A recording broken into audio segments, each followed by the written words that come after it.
you have not become a patron of the Geocache Talk Network, what are you waiting for? Patron levels start as low as a Bison Tube level at $3 a month. To sign up is easy. Simply go to the Geocache Talk website and click on the Become a Patron button, or go to patreon.com/Geocache Talk. Patrons now get the famous Blackout coin, invites to special events, and other really great items throughout the year. Become a patron today. Have you subscribed to FTF Magazine yet? FTF Magazine is the #1 geocaching magazine available. It is a quarterly magazine that you can be part of. Submit your geocaching milestones and adventures to be published. FTF Magazine is also interactive with puzzles to solve and a hunt to find Spartacus. If you can solve the puzzle or find Spartacus, then you will be entered in to win a special pack tag. Every new subscription, you will receive a special swag pack. Subscribing is easy. Just visit FTF's website, ftfgeo.com. Don't miss out and subscribe today. Well, hey, everyone. Time for Puzzle Talk, the geocaching puzzle podcast brought to you by the Geocache Talk Network. And here are your hosts, Charles Watkins and Tom Brotherman. Good evening, gentlemen. Good evening. Howdy. Howdy. You like the new opening? I do. I like it. Hey, Derek is putting in good work. We appreciate both him and Jeff and the high-tech work that they do on the backside of all of this to help make our shows run and look as professional as they can with us two jokers running the show. Yeah, exactly. So, I mean, hats off to those two guys for doing a huge amount of the backleg work on StreamYard and getting all this stuff loaded, because we couldn't do it without Derek, and I know that Jeff has contributed greatly to a lot of that stuff, and so we appreciate both of those gentlemen and the hard work that this would be the opening if I did it. That would be it. Yeah, that's about as high tech as I get. So he's texted Dave, take me off the ball game, because I think they're playing the All-Star game tonight, but take me out to the oldie caches. They're oldies but goodies. And Darren's morning. Yep, that's right. How's the future, Darren? Yeah, how's Wednesday looking for us all? Yeah. So, yeah. Also, John, Pizza Ninja, he's been really working hard on social media, helping us out. So if you see a lot of new posts, you can thank John for that. He's been working hard to do tweets and Facebook posts and lots of cool stuff. So hats off to him for helping us out and doing some of that. So thank you, Pizza Ninja, for that. And let's do a little bit of news.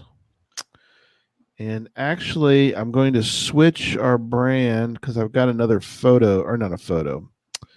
I've got the thing over here on this side. So let me switch over here real quick. I turned green. So that I can show this, which is the promo code Geocache 21. That is the code for the month of July. Thank you, Ride in the Rain, for your sponsorship of the show, and thank you for providing the 20% off your order, not 10%, 20% off your order, as well as you can parlay that if you happen to find something on sale. You can sort of double down and get some extra percentages off. That is from started July 1st. It goes to 8/3. So it goes to August 3rd. And the code is Geocache 21. And that is the promo for July. So get out there and buy something from Right in the Rain. Show them some love. It supports them. That supports us. So we're appreciative of them doing that. So there you go. Yeah. And like you said, is it raining as much in your area as it is mine? It did last night. Oh, well, I guess right, the one guy living. Yep. The one guy living in the desert. It rained.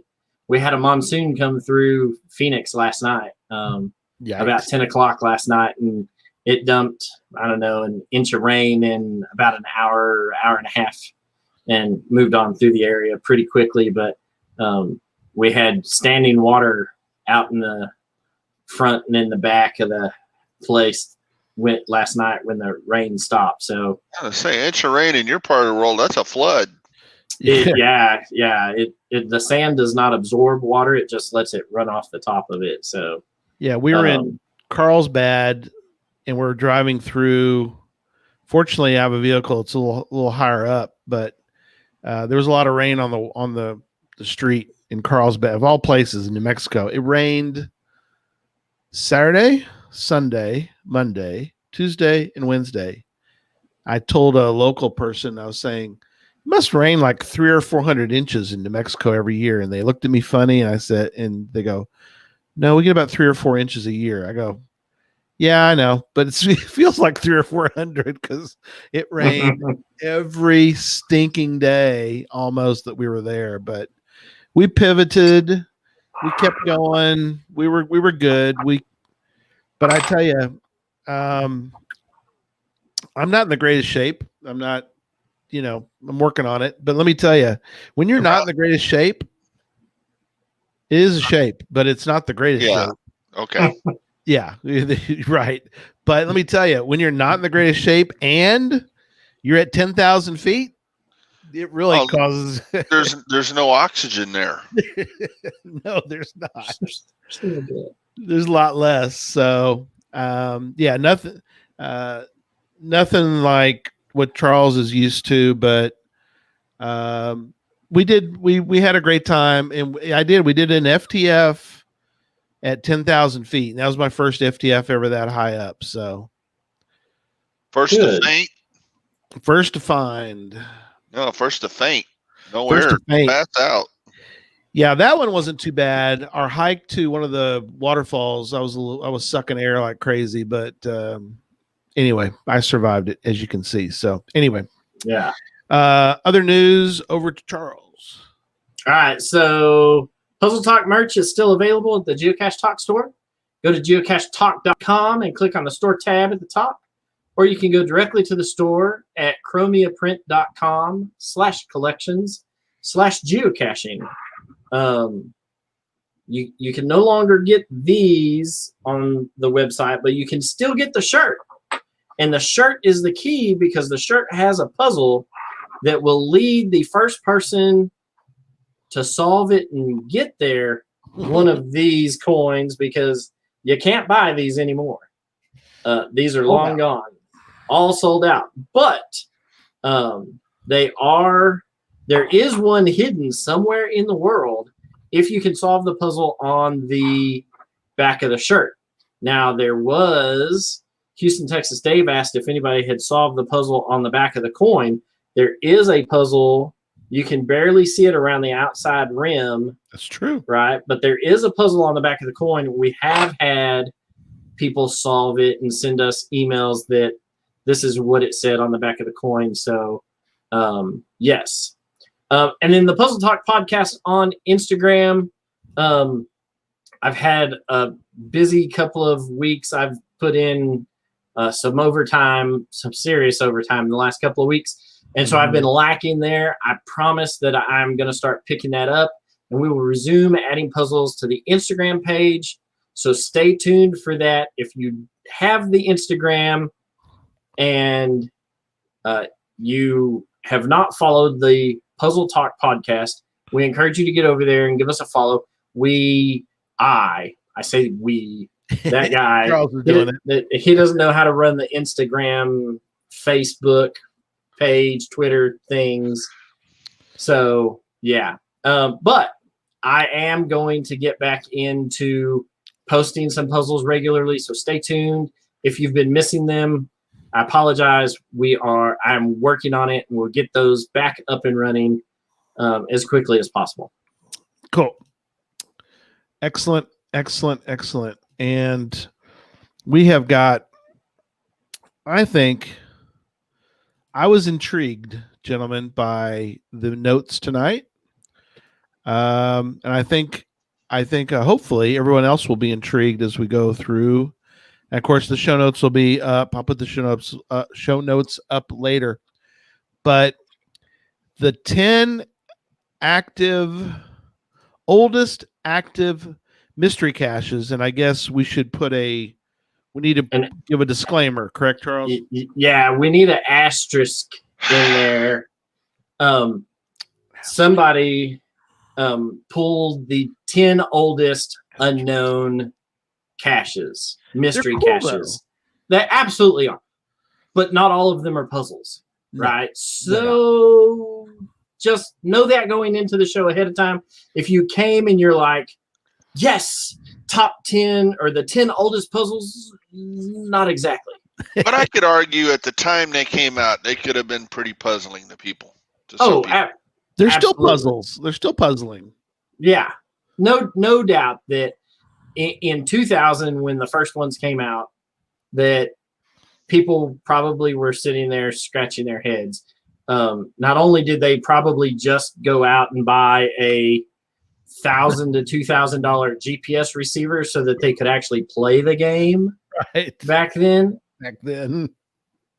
But now they also have to do other stuff to solve it. So they're like, wait a second, I just bought this, $1,500 GPS receiver. Right. And now you're telling me that I need a lensatic compass? That's all I needed was a compass? So, not completely. Yeah. The fun part about this is then. Right. The fun part about this is that the very first one, which is the oldest unknown type category cache, is a puzzle. So and a pretty cool one at that. I don't think I've ever gotten a cache in North Carolina. I'm fairly certain about that. So, when I make it out to North Carolina, I will go and find the world's oldest unknown type cache and solve it, because it is a puzzle cache. So that's it. It's fitting. So we're start at the top or the bottom. Start at the top. Oh, you already put it up. I was gonna say make people guess, see if they could guess what it was, but that's all right. Jumped on it too soon there. So people can look up. They can play along at home or in your don't play along in your car. You'd be driving in your car, but play along later if you're listening later or watching later. First one we're going to talk about is GC70 Octopus Garden. Interestingly, it's one of the oldest. It is the oldest in North Carolina, correct? I believe that is correct. It is the oldest cache in North Carolina, and is the oldest unknown type cache in the world. Correct. Was the very first one published. We have to caveat on that and say it may not be the oldest one. I think it is, but I think it is. When you look at some of the Earth caches, there are Earth caches that they retroactively changed from one category to another. Right. So the very first published Earth cache is in one country on one continent, but the oldest by publication date is another one because they went back and retroactively made it an Earth cache. They did some of that with some of the early stuff, or owners were allowed to change cache types. And so you'll see somewhere it started off as a traditional, but the container kept going missing. And so the owner changed it to a virtual, right? And you were allowed to do that very early on in the game. However, Octopus Garden is not one of those caches that was changed. And so it is, in all actuality, the very first unknown type and the very first puzzle cache that was published. Yeah. There's a couple. It'd be interesting to go back and it'd be interesting to look. I know that New Mexico's was similar, or I don't know. Octopus Garden started as an unknown, right? It didn't. Yeah. Right. Whereas And- like New Mexico's was started as an ammo can, started as traditional, was switched to a, like you were saying, they allowed them to switch it to a mystery at some point. New Mexico's oldest geocache up until very recently used to be a letterbox hybrid. Right. And then there was some scuffle, some scuttlebutt somewhere, and all of a sudden the cache owner archived, like, he was the owner of like the 5 oldest geocaches in New Mexico, and then went in and just archived 3 of them or 4 of them randomly. It was a big kerfluffle there for a little while. So, but onto this. The fun thing about this is Tom has actually found this one. I was going to ask, if you haven't solved this puzzle, post up in the chat room that you haven't. I mean, we're not going to tell you how to solve it. I'm just curious. I think I know it by looking at it. I think I figured it out. You think you got it? And I'll maybe can share later. It's the 37th oldest active geocache in the world. I found that interesting. Might be less now. I don't know if the cache description is updated or not, but I found it pretty fascinating. Interesting puzzle, I think. I think I maybe have. So while we're waiting for more answers in the chat room for people who either have solved it and found it, or solved it and not found it, or neither of the two. I'm in the neither of the two category. Though looking at it, I'm like, oh, I feel fairly confident that it's this. Just throw this out there for those that are working on the shirt. And Darren, don't give up hope, brother. Don't give up, buddy. If you need a hint and you can show me what work you've put in to try to get wherever it is you're at in solving the puzzle on the back of the shirt, send me an email and I may give you a gentle nudge in I may pull you out of the rabbit hole you're running down and point you in the general direction of the correct rabbit hole down. So I know Teresa was working on it. I know Darren he was, swinging and hitting that ball real far. He almost hit it out of the park. So don't give up, Darren. I've seen some of your work. Keep working on it. So let's see. So Kelsey hasn't found it. Sue has found this one. Houston, Texas Dave has not. GT Buzz has solved it, but hasn't logged it. So I'm assuming that means they haven't gone out and found it. Pizza Ninja has not. Kitty Catch hasn't solved it, but is looking at it now. Darren from the middle of Australia is in the neither category. Mm-hmm.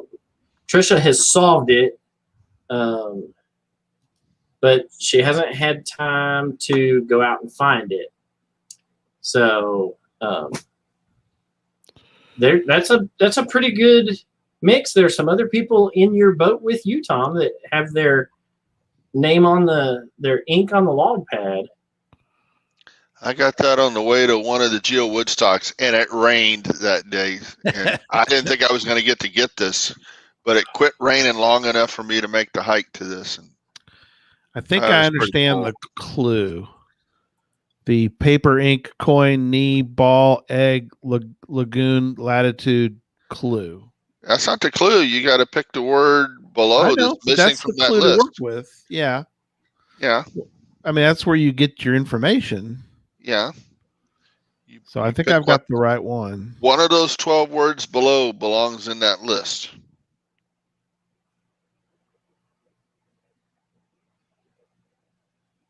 Okay. So either pen or compass or one of those belongs in that list. And you got to pick which one. That's not what I was thinking. Oh,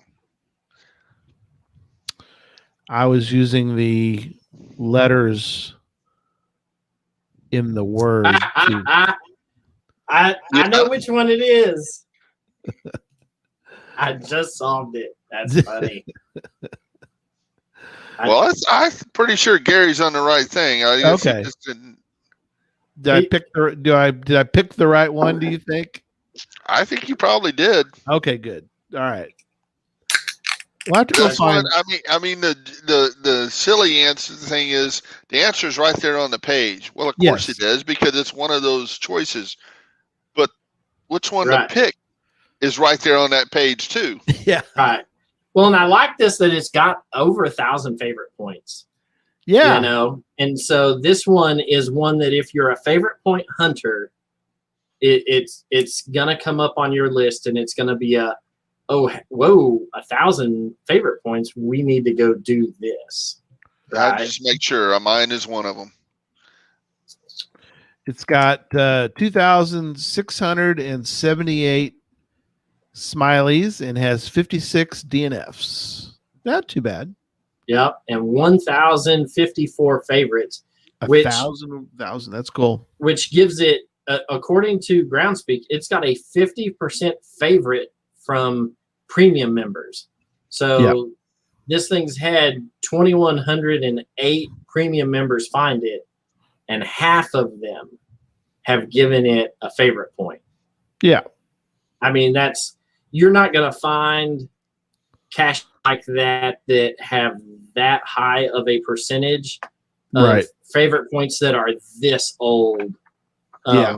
Unless they are something associated, generally speaking, with like headquarters or, Right. you know, up in that area where they get mass visits from people who went to previous block parties or are planning on going to the 2027 celebration event when we are allowed to actually hold that event eventually. Right. You know, but it's one of those things that, like, when you look at the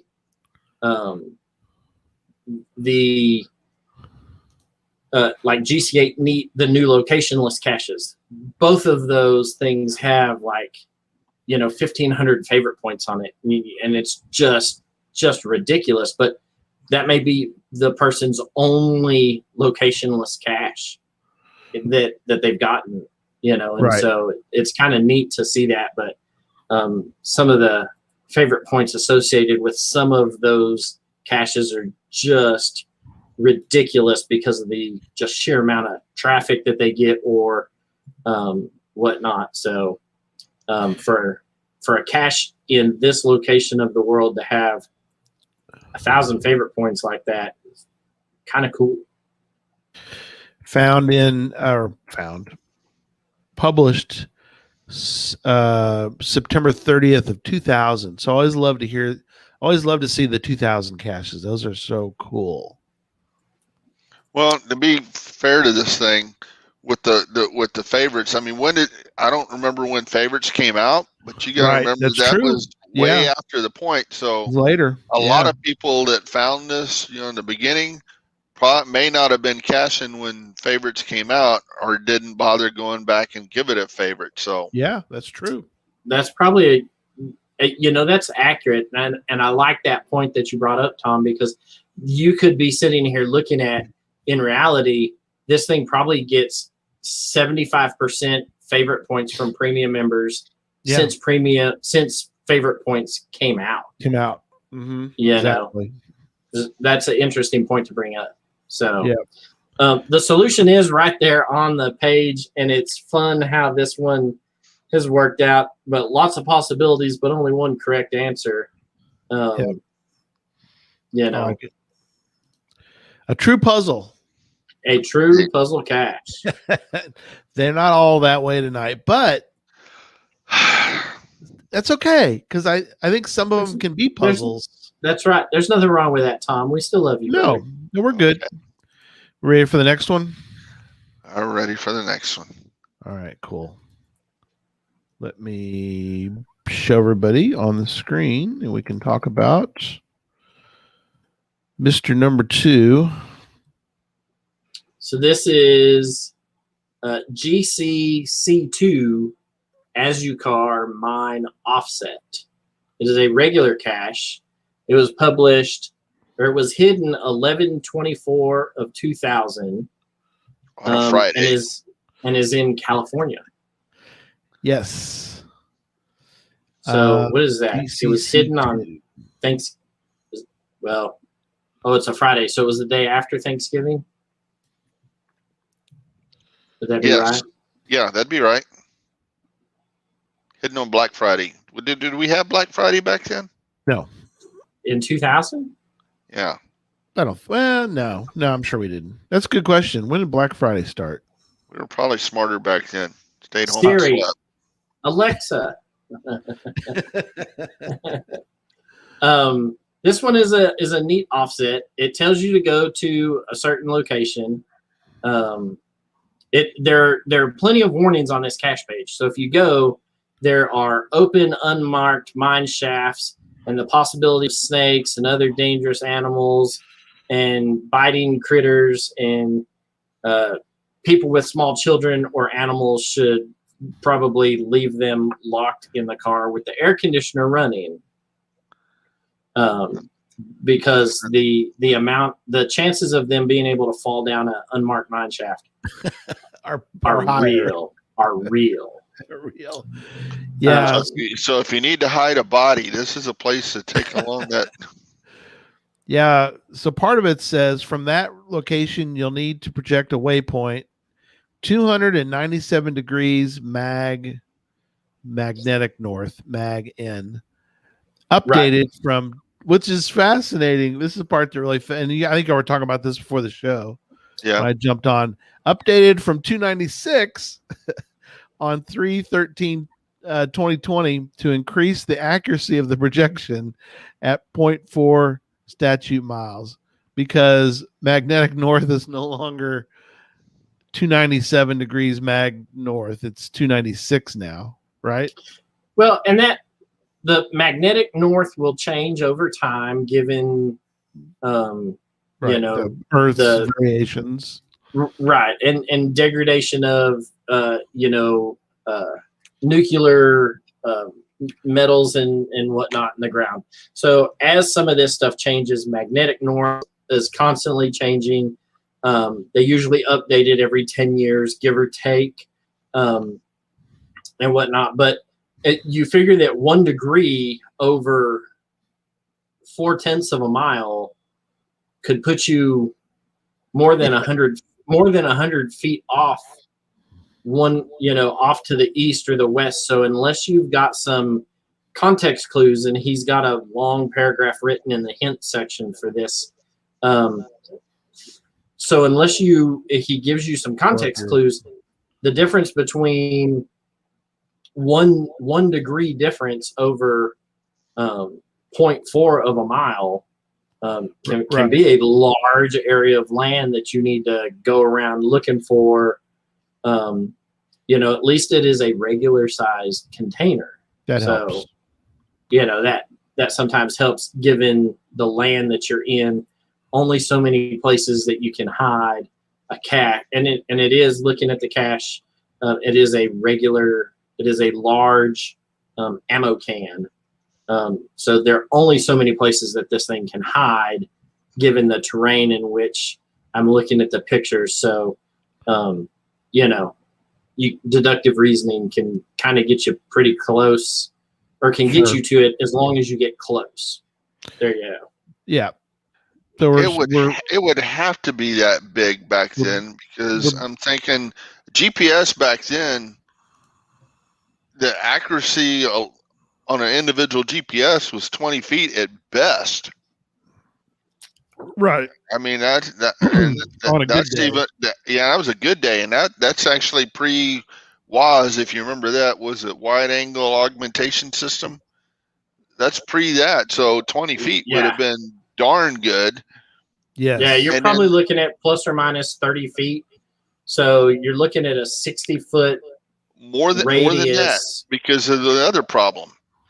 Garmin and Magellan back then, you could tell. I mean, this is before I was cached, but listening to my peers from back then, you could tell who hit a cache with a Garmin and who hit it with a Magellan, because there was an offset between the two. Oh wow. Well, and there's even up until recently, like when Magellan got bought out, there was a vast cost difference between buying a top of the line Magellan versus a top of the line Garmin, and Magellans were just better. Right. You know, they just were. If you look at the professional engineers that we have at work, who even they mess stuff up, but our stuff at work is Magellan stuff for land surveyors. And so not until now, when, you know, different companies have bought them out and whatnot, but Magellans historically were the benchmark standard for handheld GPS devices, at least initially, which is they cost so dang much back in the day. Yep. So we are being told that Black Friday has been around. It was around back then. So there you go. There's the answer to that question. And Kitty Catch is asking a question of you guys. Cashly uses True North and my Garmin GPSR is no longer working. Sorry to hear that, but you know, the phone still works, right? What's the best way to do point projection for magnetic north? I thought Cashly had a deal where you could toggle between. I did too. Magnetic and True North. I haven't done a projection in a good long time. So let me see if there's.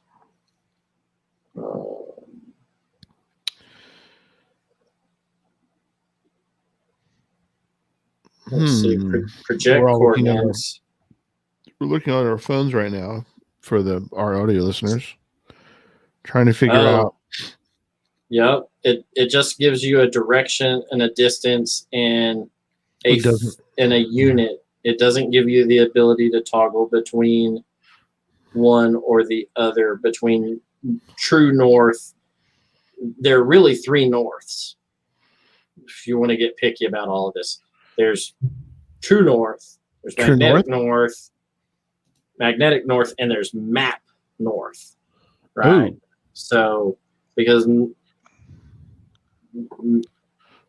a map is our military maps were made to where the map was one way and True North was like, you know, a half a degree or 1 degree one way, and your declination for magnetic may be one way or the other. But there are three different norths when you're looking at different types of maps. You always got to look down in the legend for the declination, and they'll have a deal down there in the bottom, usually right in the middle of the map, that shows that shows you like Map North, and then they'll have a little line over here for True North, and a line over here if you're in the Fort Hood area for Magnetic North, because it's off so ungodly bad in Central Texas.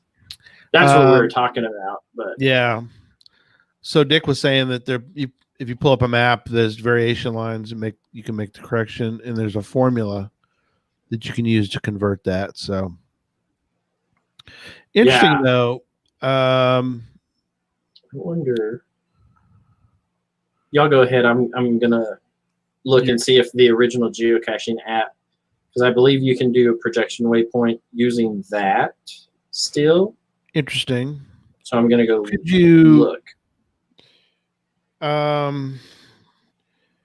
I mean, you could manually just pick 296 if you were doing it on a compass, right? For magnetic north. I'm gonna sit. I gotta move over here. Magnetic north. You cannot project a waypoint in the original geocaching app. Oh, okay.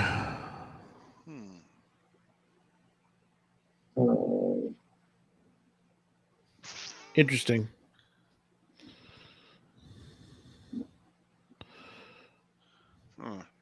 That Well, would make it. if there's a way to do it, I don't know. You definitely throw people off. Yeah, and you're right, Dick. Yeah, the variation depends on where you are in the world. We talked about that one night on Puzzle Talk, where if you're depends on where you are in the world.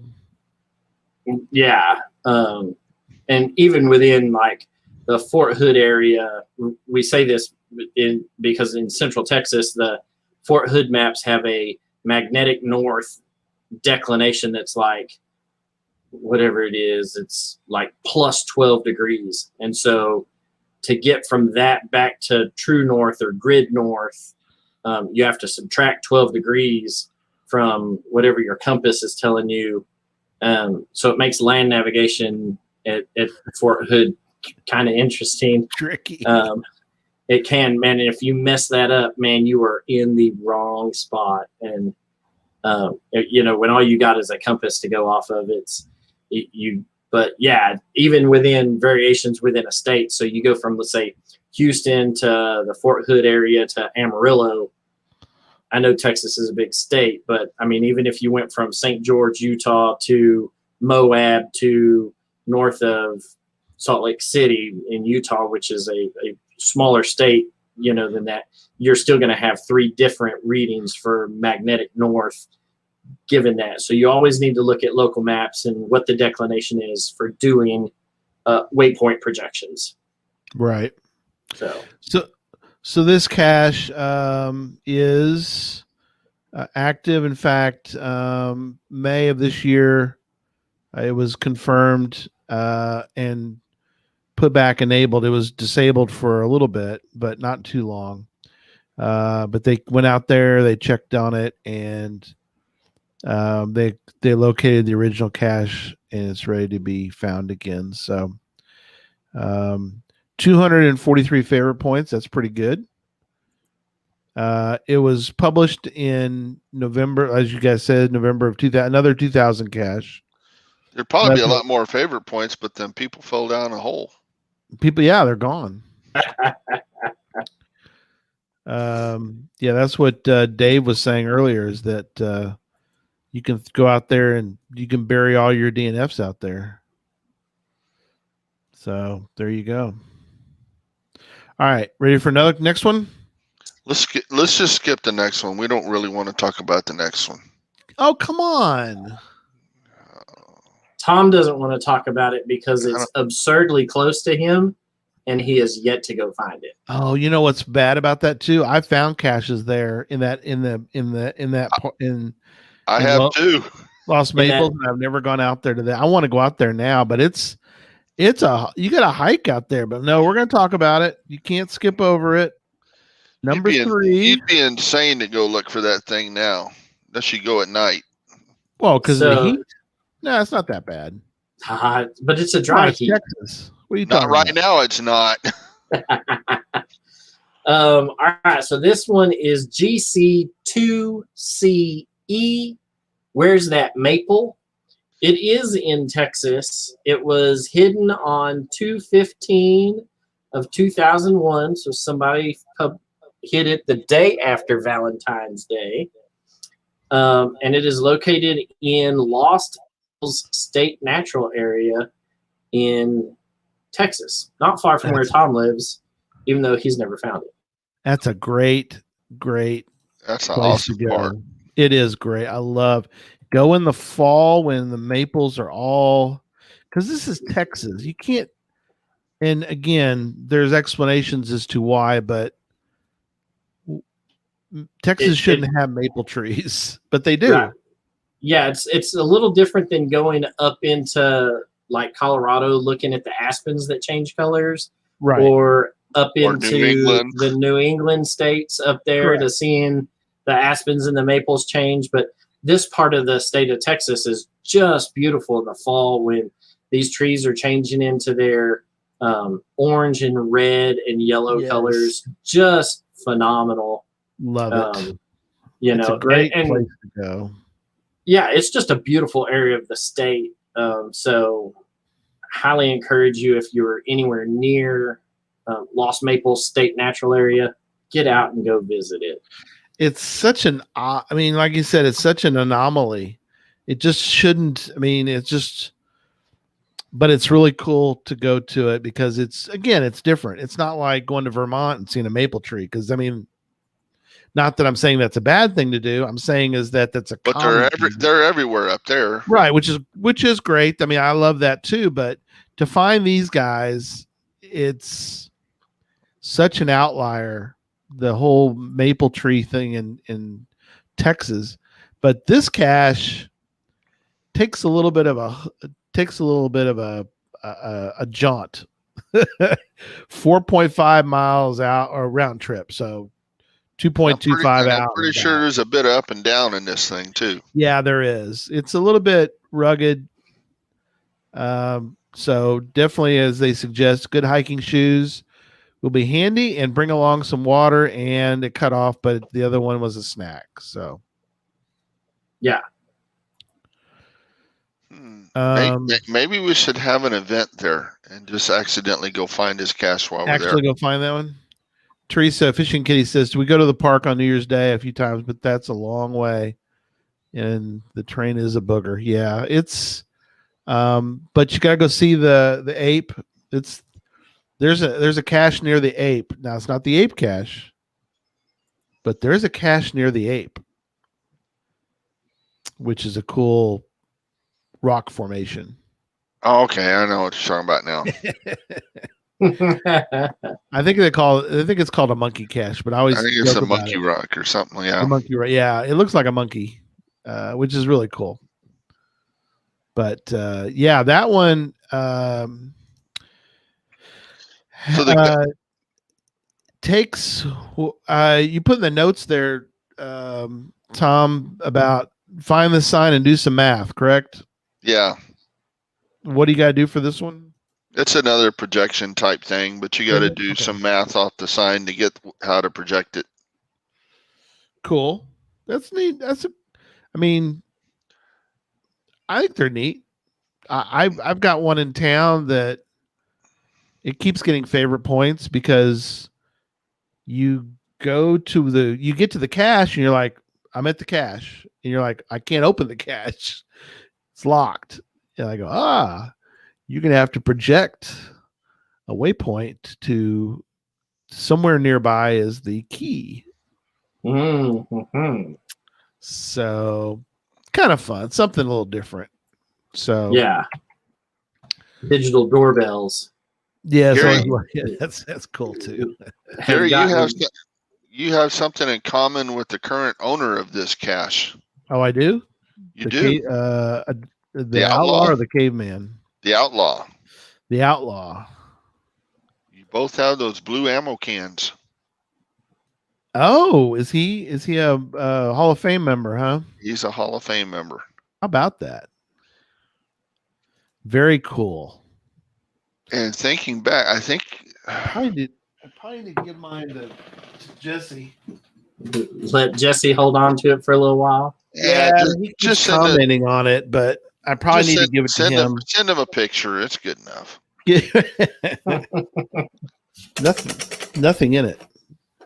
I probably should. Hey, pack it full of some swag and just mail it to him. Yeah, there you go. I wouldn't put that in the mail. You can pay me enough to put that in the mail.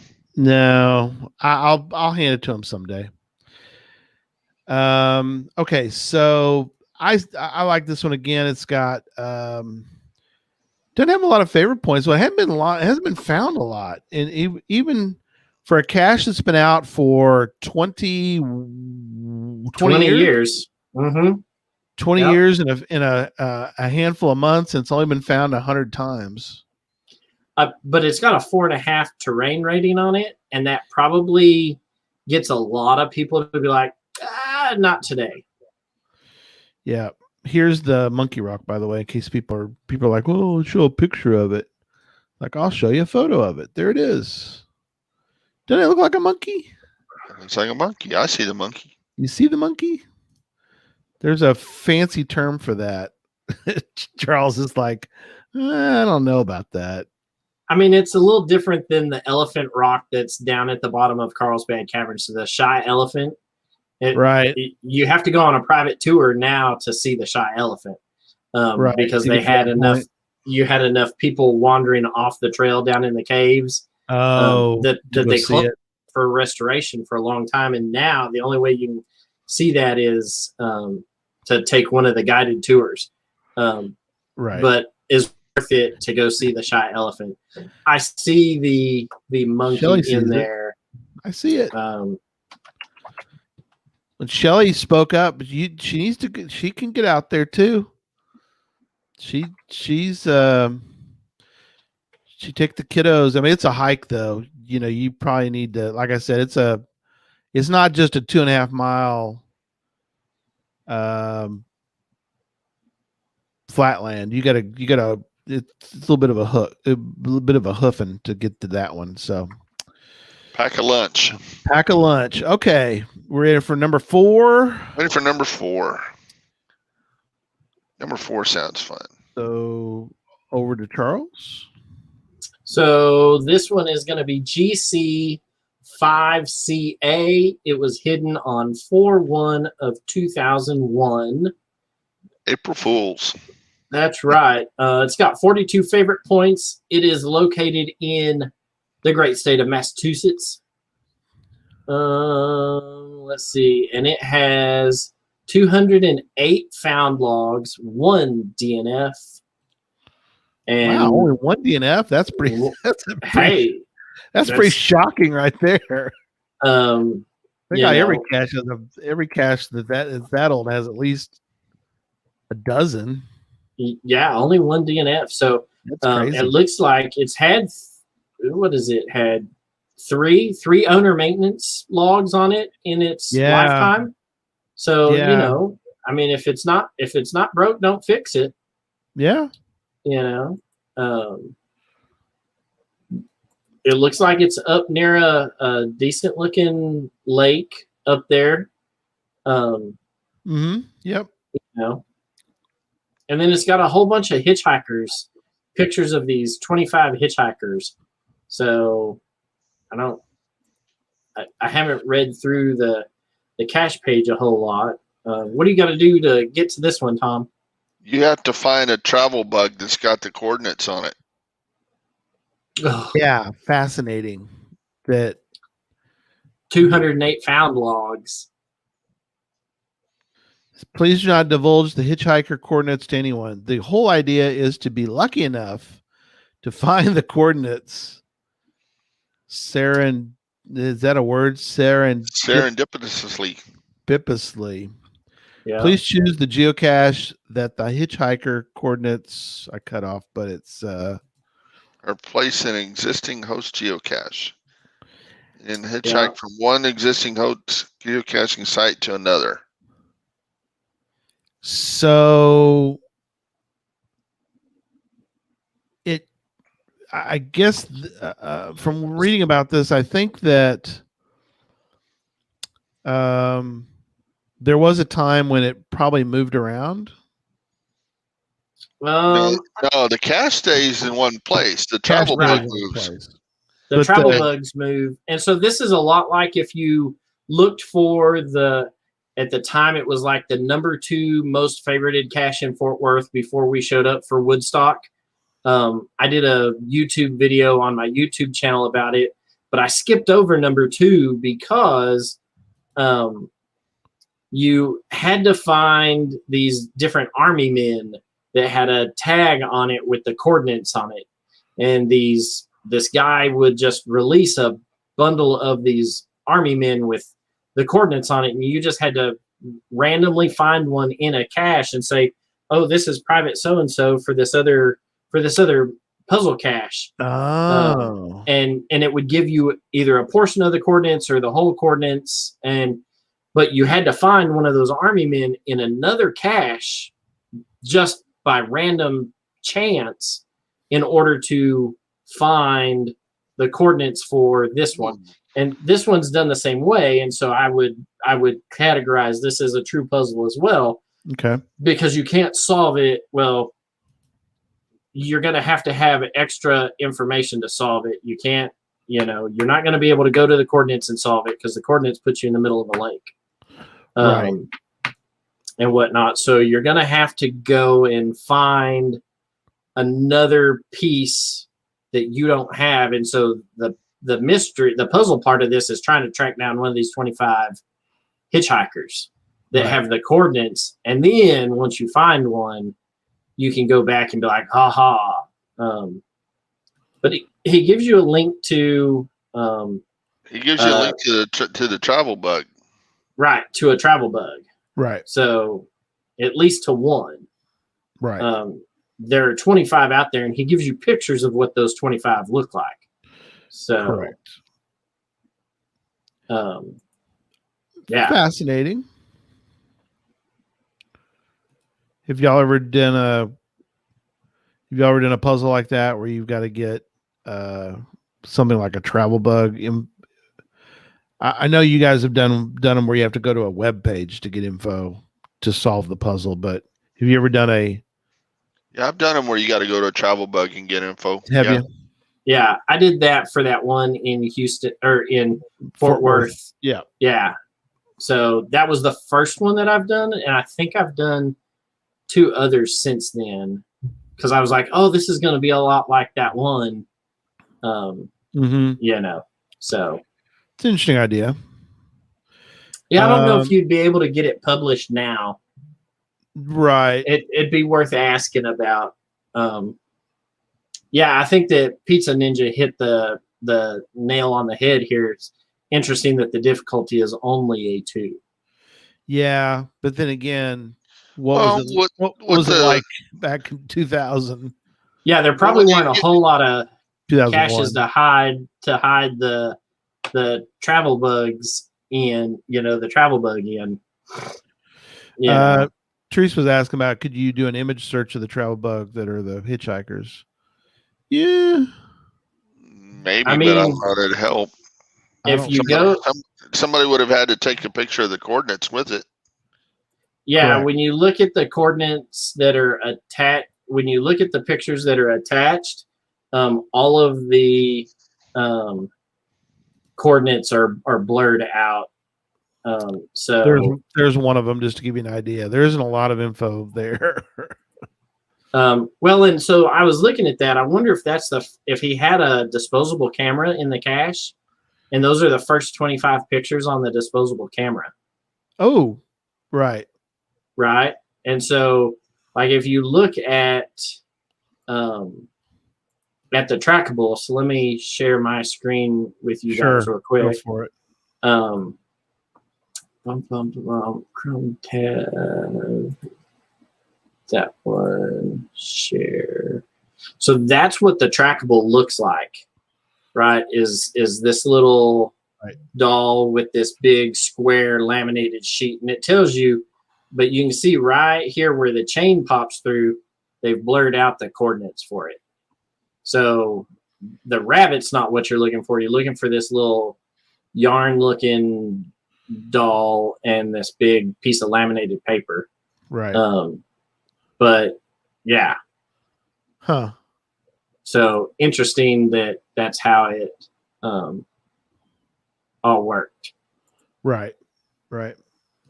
So that's what you got to find, and they give, and that piece of laminated paper has the coordinates on it. But yeah, all of the ones that you can see here on the cache page for the trackable have the coordinates blurred out so that nobody can go and erroneously find it. Yeah. Correct. All right. The next one is back in that state that I'll let you pronounce because I'll mess it up. Milford, Southland, No. New Zealand. Oh, I'm looking at the wrong one. I'm sorry. Yeah, it's on the South Island in New Zealand. So this is the only one that's not in the States. Interesting. How about that? Well, there you go. Congratulations, New Zealand, on having one of the top 10 oldest unknown type. He could go get it tomorrow. I mean, he's Australia, New Zealand. I mean, they're. I mean, just kidding. Easy now. That's like calling a Samoan a Hawaiian. How Right. you know they're Close off in enough. the ocean they're together in the ocean. Well, it's like saying you can't just paddle a canoe from Australia to New Zealand. Yeah, I think you're gonna be paddling for a while. Yeah, I hope you can go with the current. I mean, just pop over there real quick and take care of that one, Darren. I'll just tell you that Cuba is closer to Florida than Australia is to New Zealand. and people don't make the trip from Cuba to Florida. And that's only like 60 miles. So Kitty Cats could do it too. She's like, crikey. Yeah. This one was hidden 417. She's closer than we are. Come on. Of 01, right? Exactly. Darren says that 2,500 kilometer day trip. There you go. It's just a plane ticket. Just a quick thing. This one only has 23 favorite points. They're calling us Canadians too. That's pretty funny. You Canadians. We're not Canadians. 2,500 K. How many miles is that? 1,200 kilometers.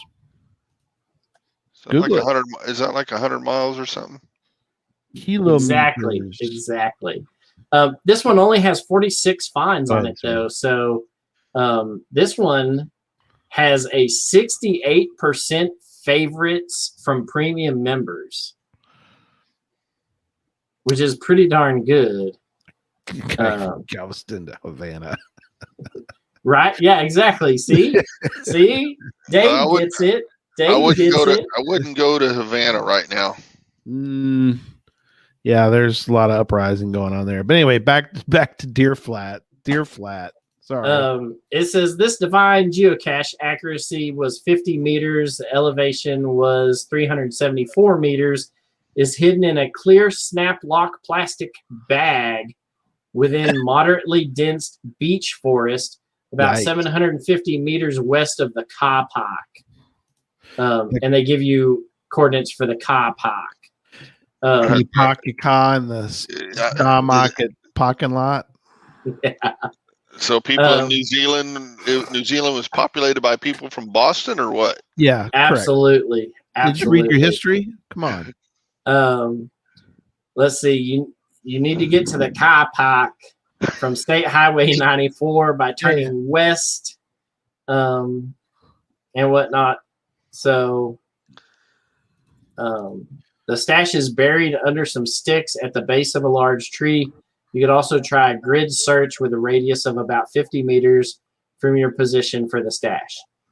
I like how this one still has a lot of the terminology from original geocaching where they were called stashes, and whatnot. So I like did y'all notice what they provided as the coordinates? Did y'all check out what the coordinates are? I'll post them real quick. The posted coordinates or posted coordinates are 45 degrees, all zeros, 168 degrees, all zeros. East. Yeah, south and east. Yeah. Yeah. But no, you're not getting a lot of info there. You're just going to get that. But you couldn't get away with this today, right, guys? You couldn't make one like this again. Sure you could. I mean, if that's literally where the cache is hidden, I mean, they give you the coordinates for the car park. But now the question is are you going to be able to find one of those intersecting degrees somewhere that doesn't already have a cache added? Because I know that's a big thing out here in the West. Sure, is that people are people try to find those and they're like, no, I want to put a cache there because that's awesome. New Zealand being number 5 on the list for this, I mean, that's pretty cool. And it's if the posted coordinates are where the actual container is, because I don't see anything else in this that gives you. I love the photo. That was recent. Yeah, that a photo that may or may not show the cache. Correct. I love it though. But there is not a lot of UPS. Well, did you notice? Sticks. Yeah, did you notice the accuracy though? He gives you the accuracy of 50 meters. Yeah, that's quite a bit. 2001, but it's densely covered vegetated area, right? And the GPS signal probably was hard to get through if it's a dense canopy. I mean, I can see where you would list this as a mystery just because of how many different hiding locations are probably under there in a 50-meter radius. You may need to cross a river to get to it. There's a dude crossing a river to get to it. Little extra terrain, which the terrain level on is a 3. Is 3. And a difficulty of 3.5. So, yeah. I mean, hey, I'd go after it if I was there. So Australia's got everything in the world that either kill you or make you wish you were dead. Is New Zealand just as bad? I mean, you have to worry about the crocodile coming getting you in the river, or I don't think so. I don't think so in New Zealand. Some of our Aussie fans that are watching and listening could probably tell us is it safer to be in New Zealand or Australia? I mean, you probably just have to worry about sheep herds running over you in New Zealand, right? That is. There are the stereotypes coming out all over the place. Yeah, see, New Zealand has no spiders or dangerous snakes. Yeah, because the crocodiles ate them all. There are no crocodigators in New Zealand. Crocodigators. Chupacabras, that's where they're originally from, aren't they? That's Chupacabra? Probably... No, that's Mexico. Well, they migrated to there. The original ones were down there. That's true. All right, so let's jump on to the next one. That's a fascinating one, though. The fact that it's the only one not in the U.S. That and just the fact that there's not a lot of information given on where the cache is, and only 34 finds. It is the one with the least number of finds on this list. Yeah, it is. You're right. So that's looking at number 6. Number 6 is GC8B3. It was hidden on 5/6 of 2001. It is in Georgia. Hello, Georgia. And it is on the shores of the Latitude Lake. Did I say that right? The Latitude Lake. Yeah, you gotta say it that way. So it's Geocache too. Yeah, and this one is a projection cache. Correct, but I like the way they project it. You're supposed to stand on the highest rock. It's a triangulation cache. Look around. This is a triangulation. You're right. I wonder what that light is you're looking for, though. Yeah, because the description is that the explanation: when you get to the gorge, stand on the highest rock and look around for a light. If it's dark enough, you will see a light that is similar to a street light. Really? So I wonder if you have to go at night. So I wonder if it's like a dock light somewhere, right. because it's on the shores of a lake. Yeah. So you're up there on a rock looking for a light. Sure. You've got to project a distance in degrees, and then from the light you can see, you're supposed to project a degrees. And then a third thing to know is that he was on Vineyard Mountain and noticed that the cache is 177 degrees true from the top of Vineyard Mountain. So you take those 3 lines and draw them, and where they all intersect, X marks the spot. I like it. Well, I like it. So you could probably solve this one from home. Now you can. They probably didn't have the software, and Al Gore hadn't invented the internet just quite yet. Not quite yet, right? Right. And so we're probably waiting on a couple of those things to happen before you had the software ability to do this. But yeah, the cache is less than 50 feet from the trail. It's on the south side of the trail. You probably, because he tells you to follow the trail for 546 yards from the trailhead. If you had a good trail app on your phone that told you how far you walked, you probably just get to the trailhead and hit go and walk for 545 yards, and then turn south and walk south 50 feet. Yeah. I like that All Trails app, by the way. That's for another show. Yeah. But I like this. I really like this, intersecting triangulation deal, and trying to figure out, how all of that'd be a fun one to do. Especially if you've got some known points like this, like the tallest rock. And, you just would hope that there aren't any new lights at the lake since 2001. Oh, yes. Well, I'm ignoring the light. So if he tells you, he's telling you the degrees from the rock that you're standing on. So if you know where the rock is, you can project a line 281 degrees on the map.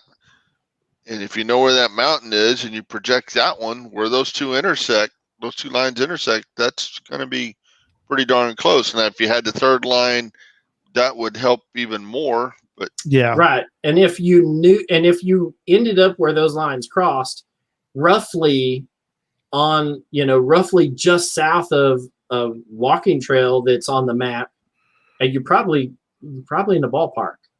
Yeah.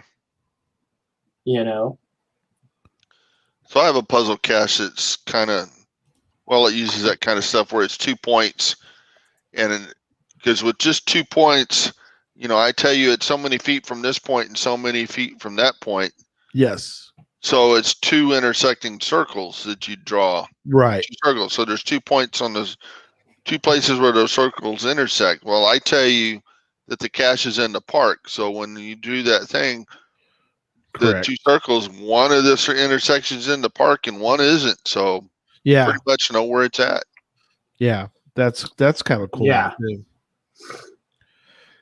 This one, May of 2001. Again, we've mentioned it's in Georgia. So, Hello, I'm Johnny Cache is the name of it. Yeah. Johnny's Cache. Yeah. All these caches tonight would do you well on your Jasmer stuff. Wouldn't it? Well, that's another 01 cache. That's cool. I may have to go find that one. That's in Georgia. Georgia. You take a day trip from when you go to Rome for that. Yeah, for going caching. That big shindig they have down there. That's right. Run out there. All right. So moving on. For the next one? Oh, man. Now we're going back to the other side of the country now. Yep. So this one is Holly Tom. Yep. Holly Tom. It is GC 9B8. It was hidden 519 of 01. It has 12 favorite points, so probably is the lowest one on the list for favorite points. Yep, one of them. Yep, for sure. And then,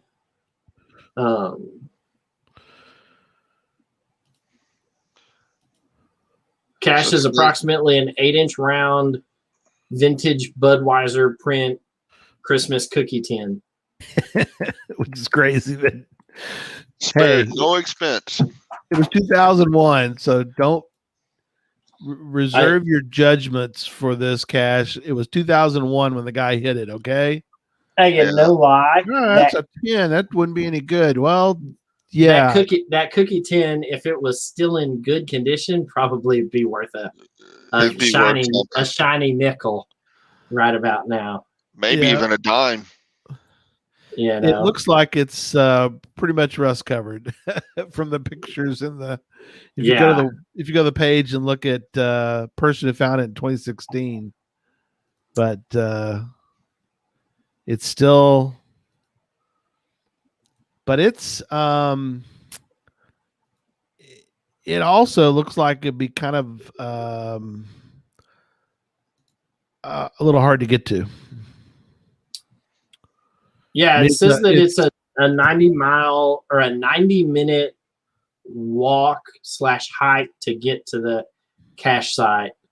Although the cache owner did say that neither he nor his daughter are in great shape. So your results may vary. But lots of rocks, several steep areas.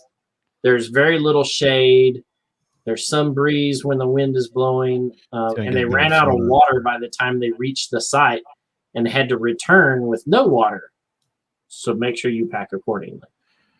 Here's another picture of from above, I guess. So I'm thinking that's what they. So, yeah. So it's a little bit of a hike in the desert. Palm Springs. Oh, I didn't think about that part. I remember looking at this one on the map and I thought, well, that didn't look too terribly bad, but I didn't think Palm Springs. Yeah, that place gets hot.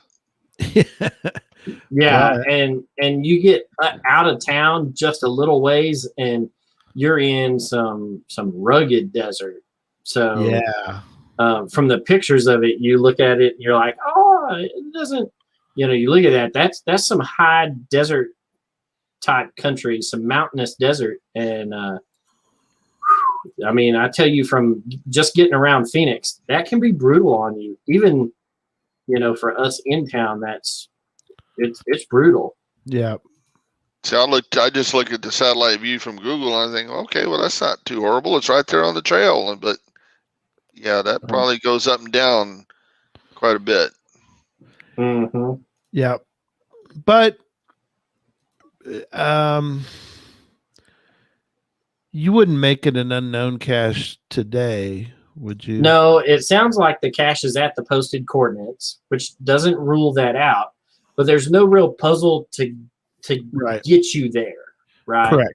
There's no puzzle to solve, and some of these are kind of like that. This next one that we're going to look at, it looks like it does have, some puzzle aspect to it, but this one probably would be questioned by a reviewer today and would say, all right, if the posted coordinates are there and there's no puzzle to solve to get you to, or Correct. Nothing extra to do, needs to be a traditional. Right. Or something in that realm. This next one, you don't secret white top cache. You originally had to find two other caches. Half the coordinates were in one and the other half were in the other. And one of them got archived, so one set of the coordinates are on the cache page, but you still got to find that other cache. Yeah, and so this one is, for our audio listeners, is GCC8C. It was hidden 5/28 of 01. It is also in California, but it is not in Palm Springs. The cache coordinates put you in the middle of Folsom Lake. So a true not at posted coordinates. Yes. So it's right up till now have been at the posted coordinates. Yeah. So this one is up the I-80 corridor just outside of Roseville.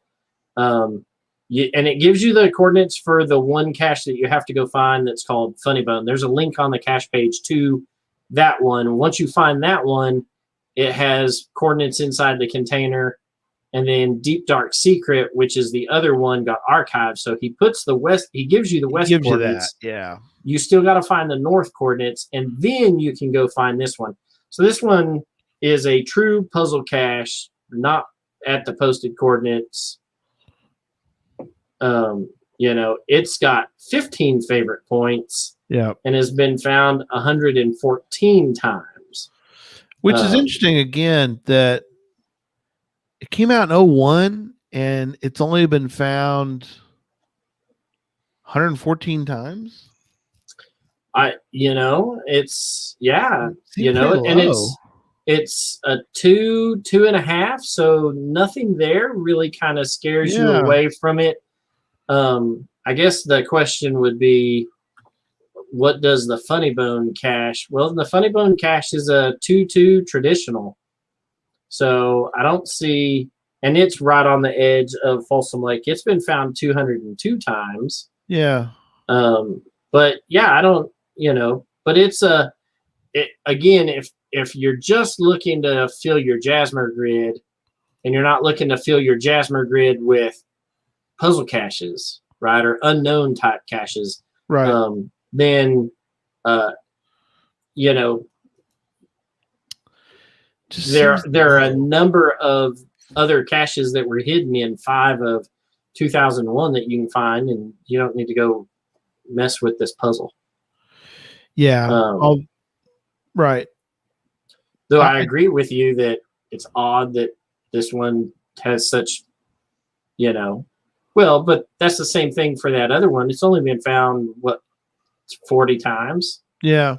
It's odd, but, I would think just because of how many California caches there are, and plus whatever, around that area, that I think it would have been found more. More than that. And it's not that hard of a puzzle. I mean, no, but again, it's, if unless you're going out specifically looking for something like this, then yeah.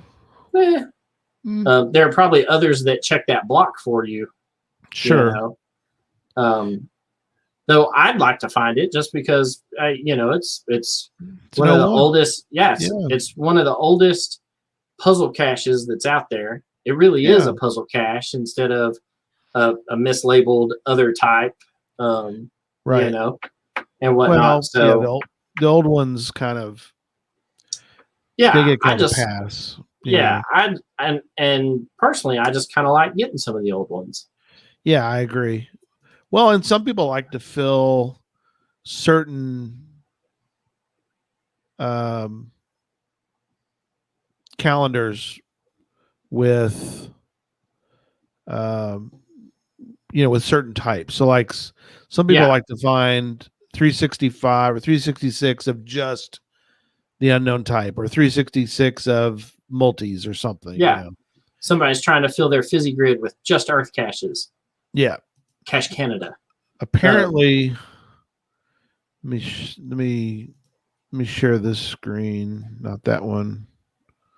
But apparently this is one that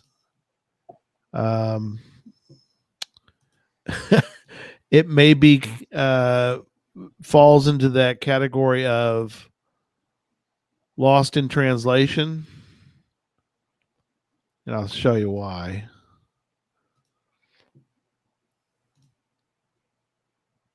Oh, because there's a geo art right there. There are, but there's 1,000 caches in that. It's like it's lost. Yeah, it's lost in the weeds, or in this case, in the ocean or in the lake. It's lost. Yeah, there's so many caches in this area. Yeah, that it's kind of just there's too much noise around it for, I think. Yeah, it gets just kind of lost in some of and because it doesn't have a whole bunch of favorite points, it probably doesn't make it onto a lot of people's lists. Correct. And if people aren't filtering by date looking for old stuff, they're like, oh yeah, there's this geo art of a shark. Well, what about this other random puzzle cache up here? It doesn't, who cares? It's not part of the shark. Yeah. So I get that too. It's the bait the shark's after. Yeah, right. Well, I find it interesting. It's only has 114 finds, yet a cache the three of us have probably all find. The two out in Mentone for Loving County, the virtual and the one at the thing. Both of those have more finds than this one. Yeah, I understand. Yeah. So, and for those wondering, the cache, two caches that we've all found that are out in the middle of nowhere, It's For the really out in longest- the middle. It's out in the middle of nowhere. Well, and for the longest time, those were the only 2 caches in said That county county. in Texas. And if you wanted to complete the Texas County Challenge, you had to get one of the 2 of them. And since they were just down the road from each other, why not go and get both? Right. Get You're both. right there. Get both. Which So, yeah. That is a weird trip when I get into tonight, but that's a weird trip because there's no cell service. There's no, I think until recently there wasn't even running water in that county. I mean, it's that's a whole bizarre deal. But That's Teresa, the fourth least populated county in the U.S. At least In the the last I US. heard. And yeah, there's like 80 or 90 people that live in that county. yeah. And there's a courthouse. Now I know they're required to have a courthouse, but if The you have a courthouse- trial, there, how are you going to get a jury? well, that's An the old impartial joke. jury. Yeah, because everybody knows somebody. They're probably related to each other. Yeah. That's Well, the and other yeah, the courthouse has an automatic flagpole. Yep.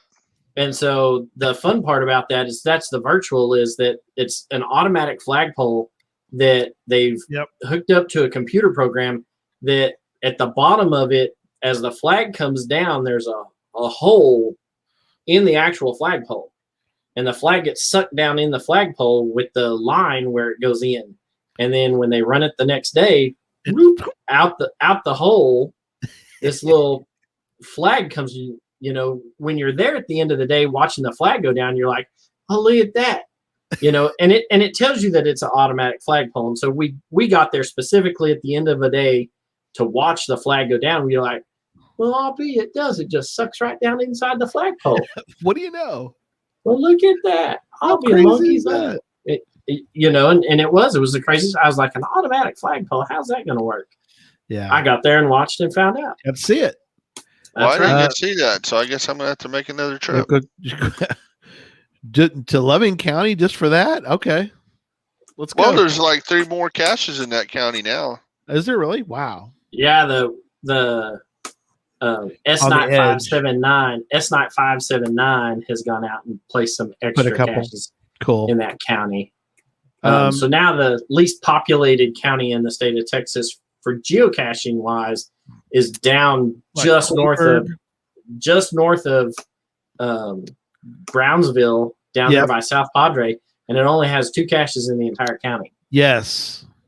So And I got lucky finding one of them because it had fallen down the metal pole. I was like, oh, crap. So I had to fish it out of there. That Yeah. was it. It was either Yeah. that or go back several miles the other direction to find the cache, find the other cache. There's only 2 in that county. But Teresa, 2 now. 2 now. Yeah. Teresa pointed out that she has a challenge of finding the oldest caches in Texas between 2000 and 2002. I'm surprised that there aren't people in California doing something similar to find this cache. But Yeah, well. it'd be cool. So Okay. On to the all next. right. Yeah, on to the next one. The next one is GC-C84. It's called Saxon Woods G-O Cache. O in quotation marks. So it's GE-O in quotation marks dash cache. There you go. That one was published or was hidden on 6/15 of 2001. It is in New York State. New York City. Oh, that's an old commercial. Yeah. Yeah, it's Base commercial. north. It is north of Yonkers, so it is north and east of New York City, a little ways, right up near Sanford, Connecticut. So Yes. it's moving north, up along the border with Connecticut. So this one has 32 favorite points. It is a regular size container. Yeah. And it has 95 found logs and 18 DNFs. Quite a few. Um, It's an ammo can. Yep.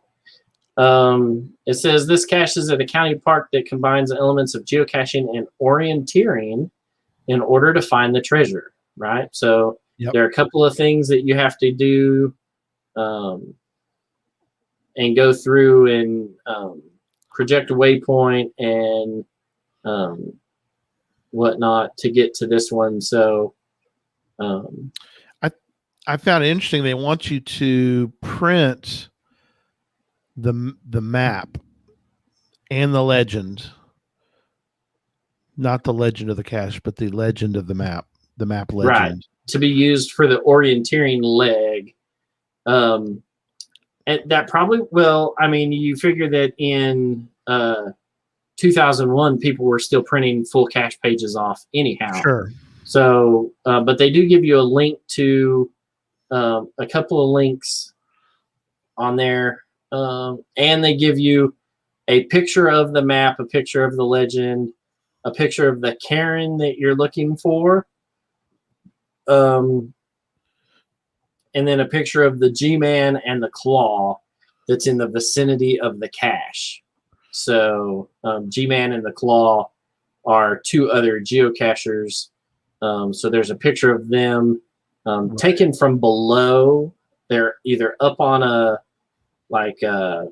boulder or whatnot, but the picture is taken from below looking up. So 95 found logs on it. So, it's, and the last found log was in May. So, it looks like it gets hit fairly regularly outside of snow months. There's a long blank between like the 18th of October and the 20th of March. So, when there's white stuff on the ground, they probably don't go looking for it. But it looks like it gets hit pretty regularly through the year. This one guy went and found it in January. A couple of them found it in January. So they at least bundled up and got to going. So there's your map. Orienteering map.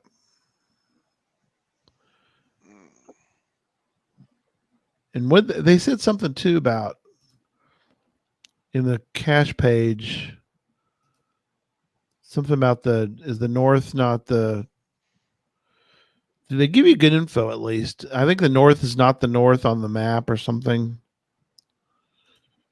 I'll pull it back up. That is a river. Wow. Okay. There's an error in the map. For west and east, they're transposed. North and south are correct. Yeah. Okay. But yeah, I want to take else pick just take that with you when you go. Anybody else pick up on the fact that east to west are incorrect. Yeah. And so but it says that the map is copyrighted material of the Hudson Valley Orienteering Group. Yeah. So they may do that on purpose to kind of throw people off while they're out doing it. So interesting. Yeah, interesting cache. Yeah. All right, we got one more tonight. One more. So the last one is GCDAA Colonial Cache. This is a cache by Ed S. It was hidden 6/25 of 01 in Delaware County, Pennsylvania. Cool.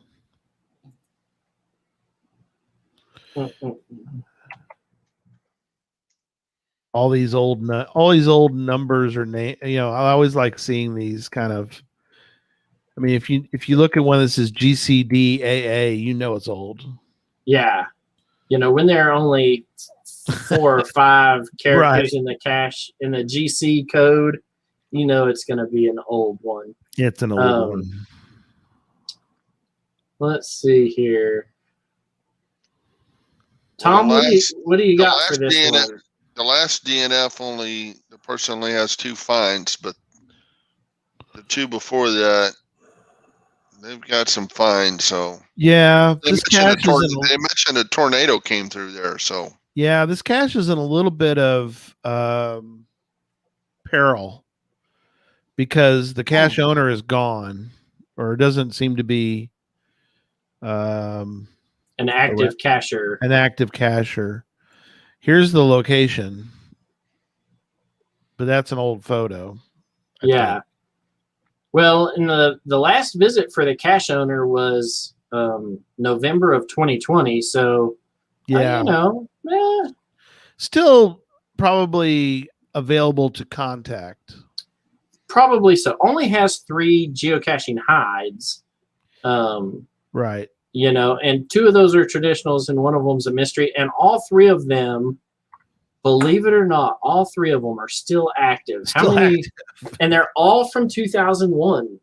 4, 6, and 8 of 2001. All of his caches are all still active. So kudos to this man for cache maintenance and just keeping stuff out there and alive and going. At least for that long, yeah. But there's a lot of discussion, I guess, about this. And this one really would scream if it was still there, and it had a stamp in it. It would scream letterbox, wouldn't it? Right. But it's not.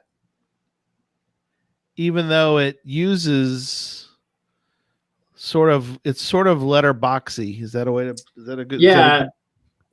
It's this one is in Pennsylvania. Yeah. Teresa. So if you look at the hint, it says follow the horse trail, go up to the top of the hill by the pipeline. If tree cover is heavy, take a compass and shoot 130 degrees from the concrete post. Don't put compass on the post. It's got metal in it. That'll throw your magnet off. Cache is 20 feet to the right of the upright man behind the old cherry tree. I like that. There's nothing better than finding something where you're like, oh, I've got to, go over the river and through the woods. Yes. To get to this old thing. And then you find it. This reminds me a lot of like hunting for benchmark discs, where you sit there and read it and you're like, all right, so I got it's 20 feet from the center line of the road, but you're sitting there looking at it and you're like, what was the center line of the road in 1945? Yes. Right. And so then it's a little easier when they tell you that it's from the center line of the railroad tracks. Then you're like, those railroad tracks haven't moved since the 1800s. Right. But I like this. It's very puzzle-esque. Yeah. It gives you a parking location and gives you some hints and stuff to take and says, good luck. Yeah. I like it. It only has 25 favorite points. It is if it was there, not that it's not, but it's a regular sized ammo can container, 25 favorite points. It's been found 332 times. Right. So the last 3 logs on the cache page were DNFs. And before that, the last time it was found was in September of 2019. So it's been a while. So it's been a hot minute since it's been found. Yeah. Doesn't mean that it's not there. Right. They archived an 8 cache in Washington State and then found the ammo can down the hill. So it could possibly still be there. Even with a tornado that went through, ammo can may not be. I mean, it could still be there. It could be miles away. It could. But it could not be also, right? I mean, right. When you see tornadoes come through and you see where people are like, yeah, I found my car. My car went missing with the tornado. Yeah, where'd you find it? Yeah, 3 counties over. What? That was a half-ton pickup truck. Yeah, 3 counties over. This doesn't look very good. Be like, I bet not. Well, like the hurricane, Keith came back to try to find his his boat, Yeah, his houseboat. his house, his boat, which was secured to the dock, but the dock wasn't there. That's right. The dock That's was right. gone. When he found his boat, he was secured to the dock. The dock. But it was on the other side of the bay. Yeah. So this would be a good one. This is a really good adventure, I think. Yeah. If anybody's listening out there and they live anywhere near this cache in Pennsylvania, I would say this would be a great adventure for get a group together and go try to. There's 21 people watching this. I might put a watch on this cache just for the fun of it. Yeah, it's just west of Philadelphia. I just put a watch on it. Yeah, on Pennsylvania, on PA3. So it's up near, what is that? Upper Providence. So if you're in the area, if you're out there in the greater Philly area, exactly, grab you a cheesesteak sandwich. I was thinking the same thing. Grab you a cheesecake and a cheesesteak sandwich. Go to Pat's, and a Jolt Cola. Go to Pat's, and head that direction. Exactly. Get some people together. I think it would be awesome if this cache could come back from the dead from somebody who has previously found it. If there's a club up there that is willing to go and replace this thing and whatnot, shoot me an email to puzzletalkpodcast@gmail.com. I'll mail you an ammo can. Absolutely. I'll mail you an ammo can.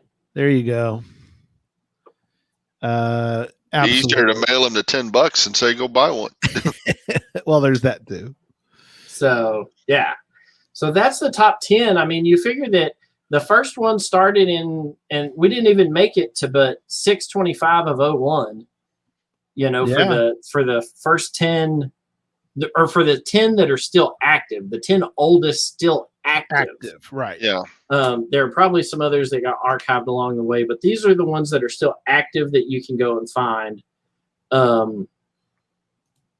Would be really cool to get out there and find some of these. I'm not far from the 2 in California, so we may make a trek road trip out that direction to go find some of those. But it would be really cool to find some of these oldies but goodies. Yeah, definitely. So keep us updated on some of these. If you find any of these on this list, definitely let us know. puzzletalkpodcast@gmail.com, and we'll share your story. If you're going after the one at Lost Maples, let us know, because I might tag along. You better be ready, Tom. 4.5 miles round trip over the steep terrain. Don't let him lie. He's going to send you with his stamp. Right. Go sign this real quick for me, would you, sir? Thank you. Take my stamp. No, yeah. I don't have a stamp. Here, take this blank log. Take this blank log. Already signed it. Add to it. That's right. So, all right. Well, there we go. Do we know what we're doing next week? TBD. All right. It's a surprise. I thought you had something figured out for next week. Something like that.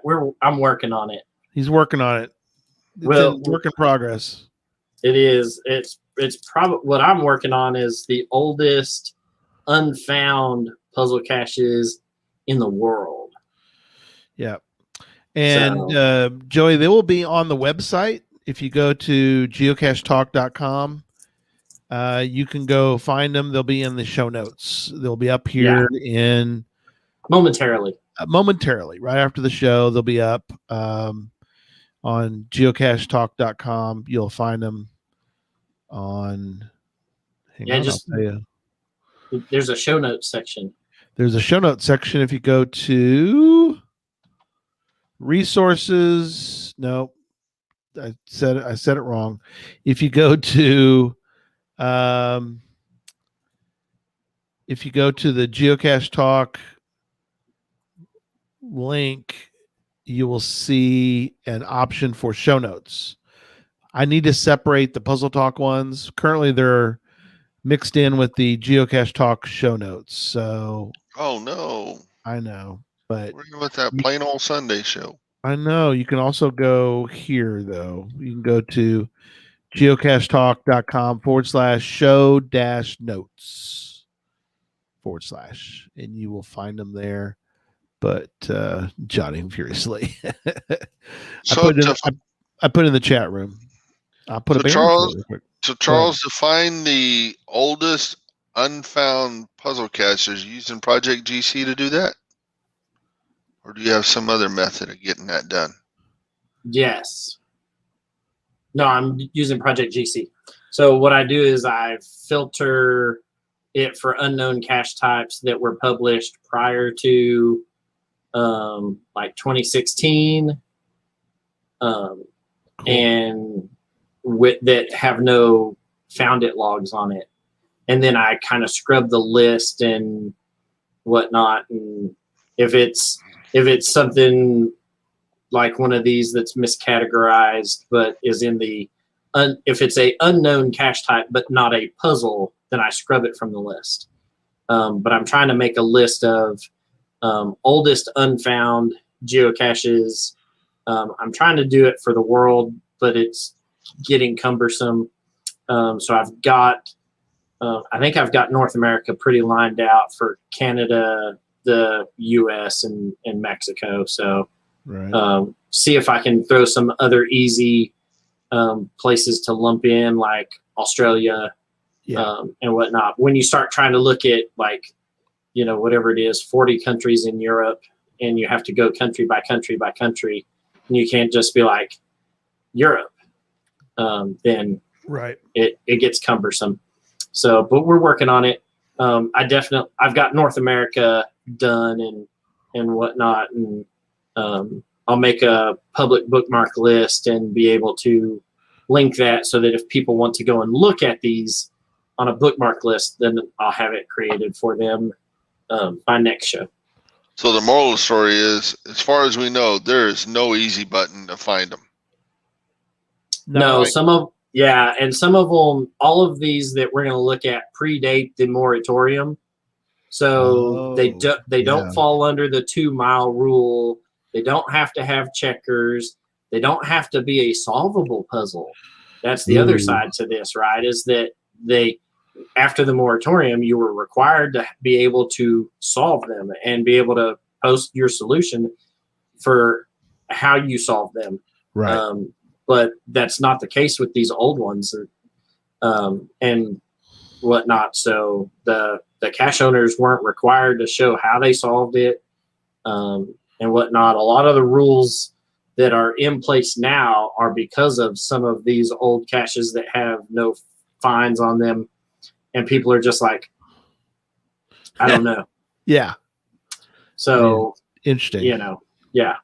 There's a grandfather one in my area that wouldn't fly because of the rules now, but it was word of mouth kind of thing. Oh gosh. It was called social moose engineering. The moose was the name of the cacher that hit it, but the social engineering part was the hint to tell you to ask for the coordinates. You had to go ask people. You had to friends. You had to ask the cache owner to start with. Oh gosh, and then go from there to find the information. Go from there. Well, yeah. Guess who got first to find on that one? You did. Well, look at you. Didn't have a clue though. You have a clue what to do, and you figured it out. Yeah. So that's what we're gonna do for next show's oldest unsolved puzzle caches, and we'll see where we get with it. But I'm gonna make a bookmark list of everything that I find from, like, I guess pre-2016. If it's newer than that, it may have either not been out long enough to have had a find on it, or it's a difficult puzzle and people just haven't worked at it. But if you've got a 14 or 15-year-old or 17-year-old puzzle cache that hasn't been solved, it's making the list, and we'll attempt to talk about the bookmark list and some of the caches on it next week. Cool. All right. Thanks. We'll see you guys next Tuesday. Yeah, for not having Absolutely. much talked about, we sure talked for a long time. We did. Well, that was a good one. I enjoyed that. Fascinating. All right. We'll see y'all next Tuesday. Night, everybody. All right. Night.